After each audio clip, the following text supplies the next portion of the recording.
This one sold me a dream. For the future, I hope, well, for us to stay together until we're like 80 and Andrew's still bugging me for, well, probably till we die. Bugging me for sex. Yeah, bugging me for sex. Yeah. And I still will be at that age too, just so you know. Well, they must lose their libido. Men must lose it at some point. 90 something? Listen, you speak to some of the senior Caribbean members of my family, they'll tell you straight, you've got problems. You've got a supply and demand problem. But for the future, I would want us to work less.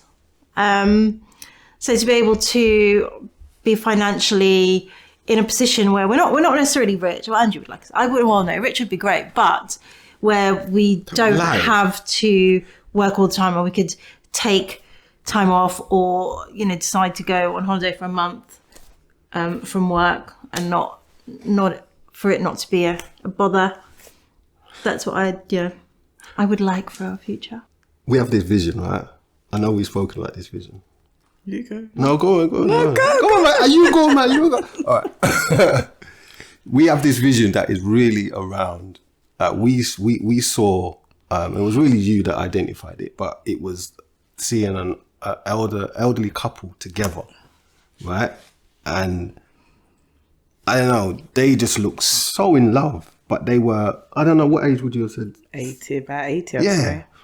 And just seeing them, and it wasn't like they were just there together, but you could see the connection that they had. And it was like, when I hear people speak about, we've been married for like 50, 60 years, you're just like, wow. And you can see the connection. That to me is what we want. We want to be able to, and I always speak about this, when you get to those ages and you've spoken about everything on the planet, what else is there to speak about?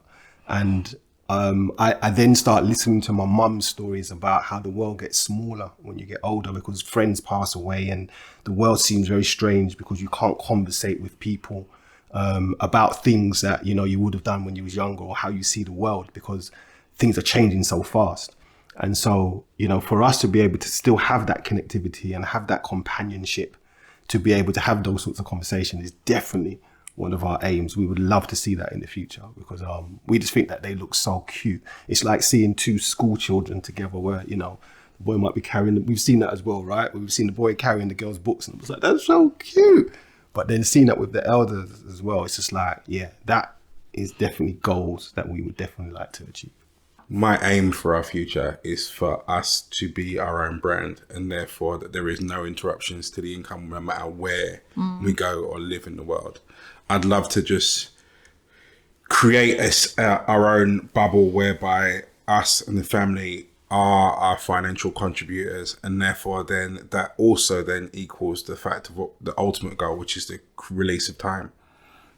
And freedom's a big thing for me.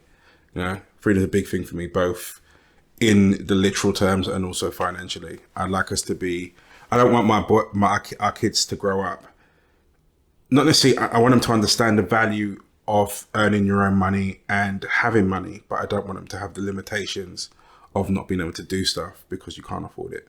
And so my pledge in this lifetime is to create a situation where that becomes reality. As well as some more us time. Our time, our time is not often enough. And I think, again, being free, going back to what you were saying, being free, being not releasing the fear and just embracing our goals, as we sort of touched on earlier. And we want some grandchildren too. Not too soon though. Yeah. Well, our oldest is of a certain age where maybe in the next 3-4 years, no? Yeah. We would expect to see maybe some grandchildren. I think that's where we generally look at, building nations and those sorts of things, because I think that the level of care, I mean, again, culturally, we look at that as it's usually the grandparents that do a lot of the raising.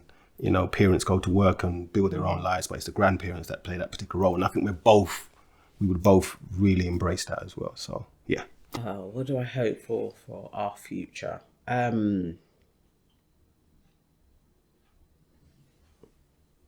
It's like I. Oh, what do I hope for? What do you hope for? I want more of the same, but better. Like I realized the other day, so I've always had like a really bad habit of just kind of always being like, oh yeah, but I want that, I want this, I want that. And I've of late really been able to sit with myself and just actually appreciate and enjoy what I have. And I'm happy with what I have. There are things that could, you could tweak and change. But like just really just being like, actually, the amount of time that I spend with my children, the relationship I have with Nana, I'm actually really happy. But I would just like it a little bit nicer. So maybe a slightly nicer house. I just want to make sure that my boys are just happy and so well adjusted and know that they're like growing into happy, well-adjusted young men, which is all happening now. Yeah. But yeah, so it is like more of the same, but just better.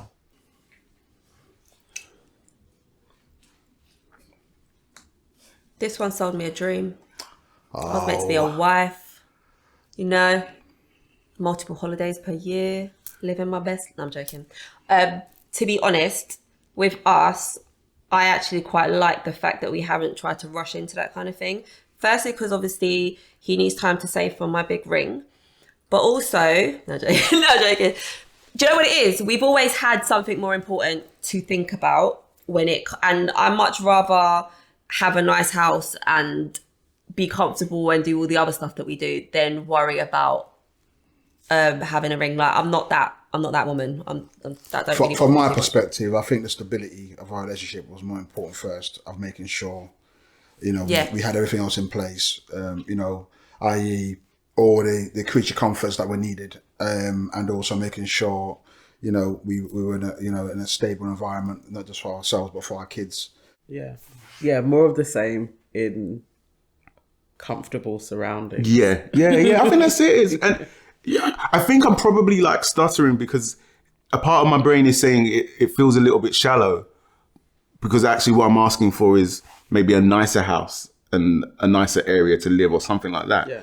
But I'm only asking that because I'm genuinely, and it's taken me like, when I say it's taken me a long time to get to this place of being like, I'm actually really grateful for everything that I have. Like I'll be walking along the street, just yesterday. Yeah, it was yesterday. Like we were all out. One of the boys had a football match in the morning, and the three of them were walking in front of me, and I just look up and I just say thanks, because it's just a level of gratitude where I'm like, actually, this is all I've ever asked for. Like I actually have everything that I've asked for. So yeah.